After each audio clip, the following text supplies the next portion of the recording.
অপরাজিতা চন্দননাথ।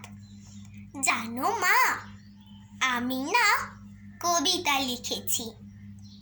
তোমরা পড়বে কি তা? মার কাছে গিয়ে খাতা মেলে ধরে ছোট্ট অপরাজিতা। রাগী চোখ মেলে মাতাকে বলেন, মাথা কি খারাপ হলো?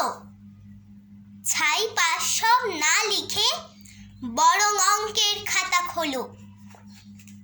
মুখ ভার করে গুটি গুটি পায়ে গেল সে বাবার কাছে।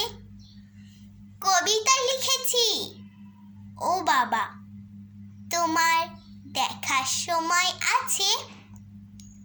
মুখটি না তুলে বললেন বাবা, কবিতা লিখেছ?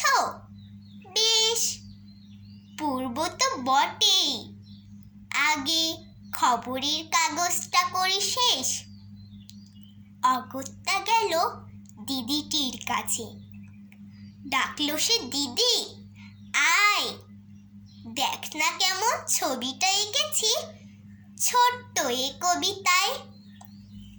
দিদির দু চোখ টিভি পর্দায় ঝলমলে রোশনাই। বলল, কবিতা তুই লিখেছিস? কবিতা না, ওটা ছাই। অপরাজিতার চোখ ছলো ছলো, বুকে কান্নার ঢেউ। তার লেখা এই প্রথম কবিতা দেখলো না পড়ে কেউ। একা ঘরে বসেই সামনে তাকালো মালাতে সাজানো ছবি। স্নিগ্ধ দু চোখে রয়েছেন যে সহজ পাঠের কবি। কবিতার খাতা মেলে সে ধরল, ঠোঁট দুটি থর থর।